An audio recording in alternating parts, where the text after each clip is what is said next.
जनसंवाद खबर में आपका स्वागत। हुलासगंज में पुलिस ने चोरी के कई मामलों का किया उद्भेदन, मास्टरमाइंड हुआ गिरफ्तार। कहते हैं ना, जब पाप बढ़ता है तो छप्पर चढ़कर गुहार करता है। कुछ इसी तरह का मामला हुलासगंज में देखने को मिला। दरअसल हुलासगंज में बढ़ रहे चोरी की घटना ने पुलिस की नींद उड़ा रखी थी और पुलिस लगातार चोरों को लेकर कार्रवाई में जुटी थी। पुलिस को उस समय बड़ी सफलता हाथ लगी जब सीएसपी से लूटे गए मोबाइल के आधार पर पुलिस मास्टरमाइंड के घर पहुंचा और तीरा निवासी डब्लू कुमार को धर दबोचा। पुलिस ने छापेमारी के दौरान कई जगह हुई चोरी की घटनाओं का उद्भेदन किया, जिसमें पुलिस द्वारा चोरी के 2 टोटो, माइक एम्पलीफायर, कंप्यूटर समेत लगभग 44 सामान बरामद किए गए हैं, जो विभिन्न स्थानों से चोरी किया गया था। चोरों ने आम लोगों के साथ साथ गांव के मंदिर को भी निशाना बनाया था और मंदिर में लगे माइक सिस्टम को भी चुरा लिया था, जो भी पुलिस के हत्थे चढ़ गया है।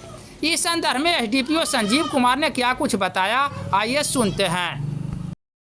12 नवंबर को बिर्रा गांव में सीएसपी में चोरी हुआ था, जिसमें लैपटॉप, मोबाइल और कुछ अन्य सामान चोरी हुई थी। उसी केस के उद्भेदन के क्रम में ये बिर्रा गांव का डब्लू कुमार को गिरफ्तार किया गया और जब उसके घर में छापेमारी की गई तो काफ़ी सारा चोरी का सामान उसके घर से बरामद हुआ है।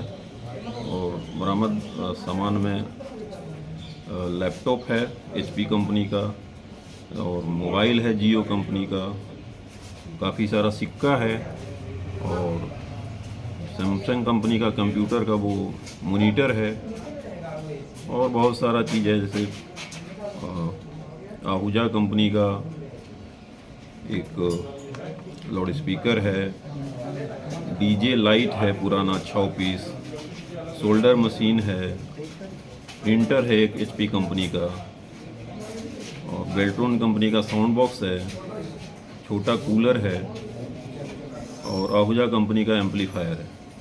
बहुत सारा चीज़ है, पूरी सूची आप लोगों को उपलब्ध करा दी जाएगी। और आप देख रहे हैं, आपके सामने रखा हुआ है टेबल पे, बहुत सारा बरामद हुआ है और इसमें कुछ नंबर प्लेट भी उनके घर से बरामद हुआ है।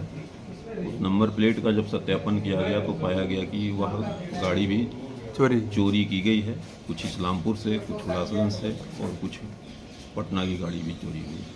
उन सभी जगहों का सत्यापन किया जा रहा है और इसी क्रम में एक चोरी की टोटो भी उसके घर के पास से बरामद हुआ है और जिसके संबंध में स्वीकार उसने कर लिया है कि ये मेरे द्वारा ही चोरी किया गया। तो इस घटना में सर किसी बड़े गिरोह की संलिप्तता देखी जा रही है क्या? पुलिस इस संबंध में छानबीन कर रहा है। निसंदेह कुछ और लोग शामिल हैं, नाम अभी हम लोग नहीं बता पाएंगे क्योंकि अनुसंधान हमारा प्रभावित होगा, तो लेकिन है कुछ और लोग शामिल।